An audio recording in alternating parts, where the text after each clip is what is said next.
Oi everybody, Juliana here. Today we are making a delicious and simple steak on a cast iron. And it also comes with a very tasty and cheesy butter that you will just love and some crispy potatoes made in the oven. This is one of the best ways to cook a steak. And if you still don't have a cast iron, you're going to want to run to get yours. So let's cook! Let's start with the potatoes as they take the longest. I'm using 680 grams of medium golden gem potatoes. Place them into cold water with some salt and boil them for 10 minutes. And now it's the perfect time for you to smash the like button and subscribe if you're new here.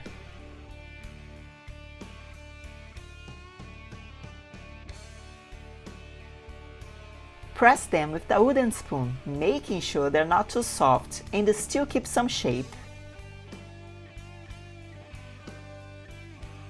Place them into a bowl and season with 4 tablespoons of olive oil.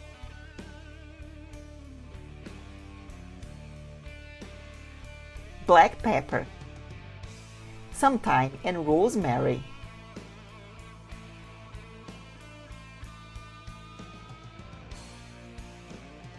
Place over a baking sheet with parchment paper and some more olive oil.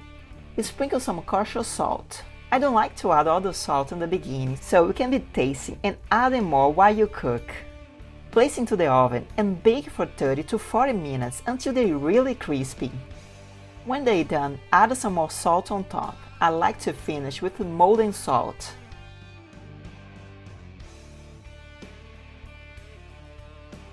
While you're making the potatoes, you can also be making the butter. Get a head of garlic and cut the top just a little. Place it over a piece of foil and season with some olive oil, black pepper and salt. Close it and place into the oven until it becomes a light brown color. Bake for 40 minutes and open the foil halfway. Bake some bacon strips, around 5 pieces to be safe. Bake the bacon together with the garlic for 25 minutes, flipping them halfway.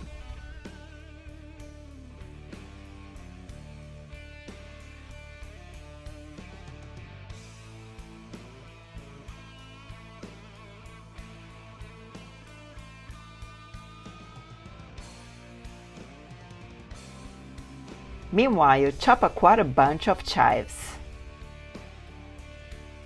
When the bacon and garlic are done, into a processor or blender, add 200 grams of cream cheese, 4 cooked garlic cloves, 3 chopped bacon strips, 1 teaspoon of the chopped chives. I add a little more in the video, but it's up to your herb taste. And add 50 grams of blue cheese.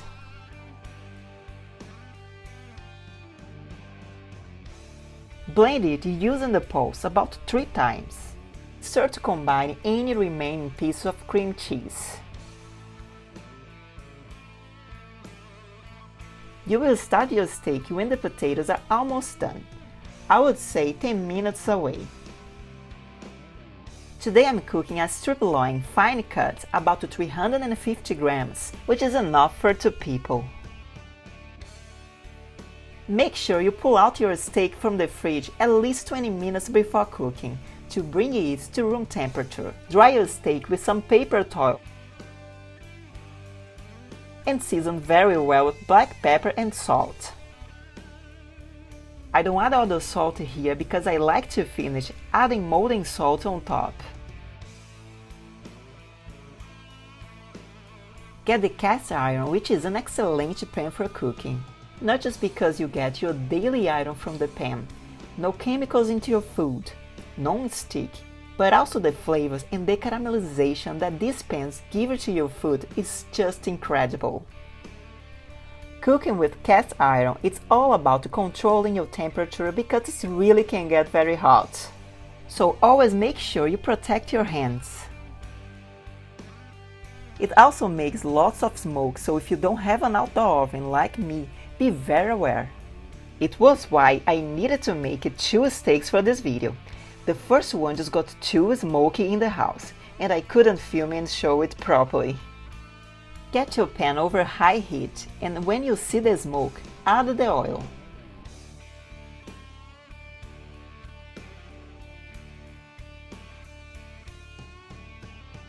When it's smoking again, add the steak. Let it cook about 1 to 2 minutes and don't touch it, or the steak will stick on the pan. Flip the steak, making sure that side is getting a good caramelization as well. Bring the heat to medium, then add the garlic, thyme and butter. And if you need more oil, make sure you always have your oil on the pan before adding the other stuff, especially butter, so nothing will burn.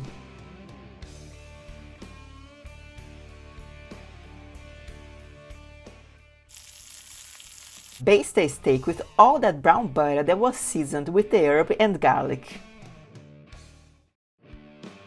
Take it from the pan when it's medium rare, or desired doneness, which means medium rare.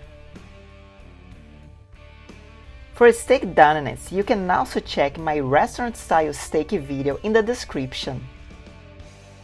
Rest the steak for 5 minutes before cutting and just go crazy.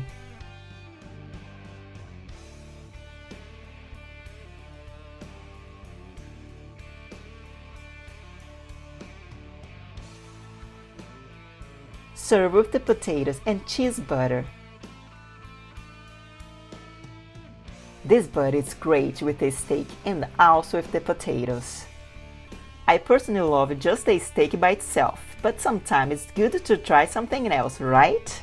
And you can never go wrong with cheese and bacon. I hope you love this recipe like I do. Thank you so much for watching. See you in the next video. Ciao!